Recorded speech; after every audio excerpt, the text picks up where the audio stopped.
आज की इस वीडियो में मैं आपको खाना बनाने के जिन तरीकों के बारे में बताने जा रहा हूँ इन्हें शायद आपने पहले कभी नहीं देखा होगा। तो शुरू करते हैं अपना countdown. Number 8, cook on engine. दोस्तों क्या हो अगर किसी लंबे सफ़र पर जाते हुए आपको भूख लग जाए और कोई रेस्टोरेंट भी मौजूद ना हो। ऐसी सिचुएशन से निपटने के लिए आप इस कमाल के आइडिया को यूज़ कर सकते हैं। आपको घर से निकलते वक्त या फिर रोड पर जाने के दौरान खाने को रैप करके कार के इंजन पर रखना होगा, और रखना ऐसे है कि खाना गिरे नहीं। गाड़ी का इंजन क्योंकि चलते वक्त गर्म हो जाता है तो आपका खाना सफ़र में ही खुद ब खुद रेडी हो जाएगा। आप शायद यकीन नहीं करेंगे कि ऐसी कुकिंग दुनिया के हज़ारों लोग कर रहे हैं, और आपको इंजन कुकिंग की रेसिपीज़ भी इंटरनेट पर मिल जाएंगी। इस इंसेन कुकिंग मेथड को एक दफ़ा तो ट्राई करना ही चाहिए, और यूट्यूब पर एक ख़ास चैनल है जो कि इस तरह की कुकिंग की रेसिपीज सिखाते हैं। ये वाकई में दुनिया का सबसे अनोखा कुकिंग मेथड है। नंबर 7, कुकिंग विद सन। दोस्तों आप में से बहुत से लोगों को पता होगा कि अगर लेज़र को सनलाइट से कंबाइन कर दिया जाए तो ये किसी भी ऑब्जेक्ट को आग लगा सकते हैं। अगर सूरज की शुआओं को मैग्नीफाइंग ग्लास से गुजारा जाए तो ये हद से ज़्यादा गर्म हो जाती हैं। इसके अलावा भी अगर सूरज की रोशनी किसी ग्लास से गुजरे तो वो शुआएं भी बहुत गर्म हो जाती हैं। अगर आपके घर में सिलेंडर ख़त्म हो जाए या गैस ना आ रही हो तो आप घर के किसी भी गिलास की मदद से ऐसी कुकिंग कर सकते हैं। आप शायद यकीन नहीं करेंगे कि इस तरीके में इस शख्स ने 25 मिनट के अंदर गोश्त को पका लिया। बहरहाल इसके टेस्ट के बारे में तो कुछ नहीं कहा जा सकता, लेकिन भूखा रहने से तो बेहतर ही है। ये तरीका वाकई में इंसेन है। Put it on top of something that's large enough to where you can turn it into a convex lens. Number 6, fish with rocks. दोस्तों अगर आप रेस्टोरेंट में कोई डिश ऑर्डर करें और इसमें पत्थर हों तो आप फौरन गुस्सा हो जाएंगे, और होटल वालों की खैर नहीं है। लेकिन मेक्सिको के एक शहर में दुनिया का सबसे यूनिक फिश सूप तैयार किया जाता है। इस डिश को पत्थरों के ऊपर बनाया जाता है। ज्यादातर इसके लिए कोई बर्तन वगैरह इस्तेमाल नहीं किया जाता। किसी गहरे पत्थर में सबसे पहले पानी डाला जाता है, इसके बाद इसमें मछलियाँ, सब्ज मिर्चें और मिसाले वगैरह डाले जाते हैं। इस डिश को पकाने के लिए हीट तो चाहिए ही, तो इसके लिए साइड पर आग जलाकर छोटे छोटे पत्थरों को गर्म किया जाता है। जब पत्थर गर्म हो जाते हैं तो इस लाल पत्थर को सूप में फेंक दिया जाता है, और पत्थर की हीट से वो पानी उबलने लगता है। इसी तरह और भी पत्थर इसमें डाले जाते हैं। कुछ देर बाद पककर ये स्टोनी सूप तैयार हो जाता है। आपने यकीनन पहले ऐसा सूप कभी नहीं देखा होगा।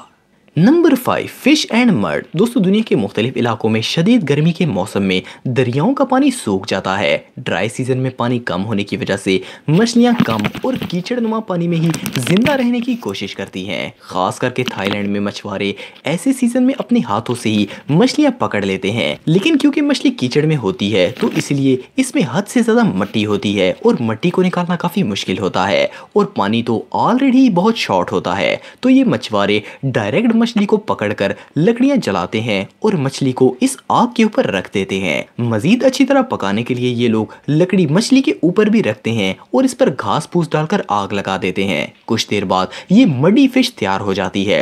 इस मट्टी वाली मछली को दरख्तों के बड़े पत्तों पर डालकर यूं ही खा लिया जाता है। ये वाकई में बहुत एनोइंग है। Number 4, chicken. दोस्तों आपने चिकन से बनी बहुत सी डिशेस खाई होंगी और इनको कुक भी किया होगा, लेकिन थाईलैंड में मौजूद फार्मर्स एक अलग ही तरीके से चिकन कुक करते हैं। ये पूरे चिकन को एक स्टिक पर लगाकर जमीन में लगा देते हैं। इसके बाद एक स्टील के डब्बे को इसके ऊपर रख दिया जाता है। चिकन को ढकने के बाद इस पूरे डब्बे को खुश्क घास फूस से कवर कर दिया जाता है। ऑफ कोर्स चिकन को स्टिक पर लगाने से पहले एटलीस्ट नमक और कुछ मिसाले तो लगाए ही जाते हैं, वरना टेस्ट कहां से आएगा। घास से कवर करने के बाद इसे आग लगा दी जाती है। जैसे जैसे घास जलता जाता है इसके ऊपर और तिनके रख दिए जाते हैं। ये डिश फार्म में बनती है, इसलिए यहाँ घास फूस की कोई कमी नहीं होती। इसे बनाने में टाइम तो बहुत लगता है, लेकिन आखिरकार चिकन रेडी हो ही जाता है। चिकन बनाने का ऐसा अजीब तरीका मैंने पहली बार देखा है। Number 3, egg on sand. दोस्तों आप रोज ही घर में अंडे फ्राई करते होंगे, ये तो बच्चा भी कर लेता है, लेकिन आपने शायद सुना होगा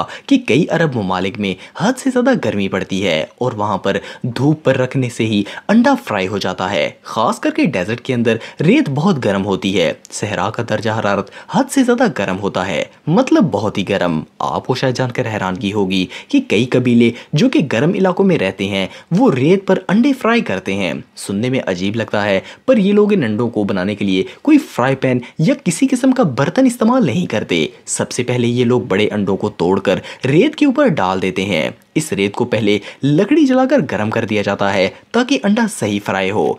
हाफ फ्राई होने के बाद कुक इस पूरे अंडे को रेत से ढक देता है और कुछ देर बाद ये सैंडी डिश तैयार हो जाती है। इतनी मेहनत करने से तो बेहतर है कि ये सीधा आग पर ही अंडा बना लें, पर इसमें बहरहाल रेत का टेस्ट नहीं आएगा।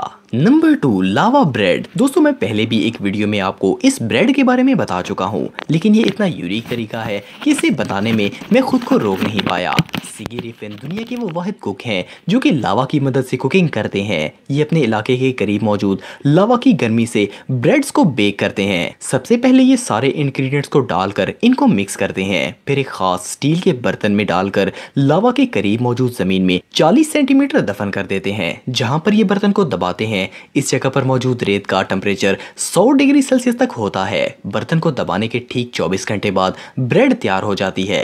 इसे बनाने में बहुत वक्त तो लगता है, लेकिन इसका टेस्ट वाकई में कमाल का होता है, क्योंकि बहरहाल दुनिया का कोई भी ओवन ऐसी ब्रेड तो बेक नहीं कर सकता। अगर आप कभी आइसलैंड जाएं तो ये ब्रेड जरूर ट्राई करें। नंबर 1, वेजिटेबल इन सैंड। दोस्तों घर पर सब्जी बनाने के लिए अच्छा खासा तरद्दुद करना पड़ता है, लेकिन अगर बात करें रेत की तो इसमें भला सब्जी कैसे बनाई जा सकती है। लेकिन कुछ कुक नामुमकिन को मुमकिन करना जानते हैं। इस यूनिक कुकिंग मेथड में सबसे पहले सब्जी को काटकर मिसाले डालकर स्टील के एक बर्तन में रखा जाता है। इसके बाद इस बर्तन को ढांपकर रेत के अंदर दफन कर दिया जाता है। रेत से मुकम्मल ढकने के बाद इसके इर्द गिर्द और ऊपर आग जला दी जाती है। अनफॉर्चुनेटली इस अमेजिंग डिश को बनाने में कितना टाइम लगता है इसका पता तो नहीं चल सका, लेकिन मुझे लगता है कि इसमें अच्छा खासा टाइम लगता होगा, क्योंकि सब्जी गलाना इतना आसान नहीं है।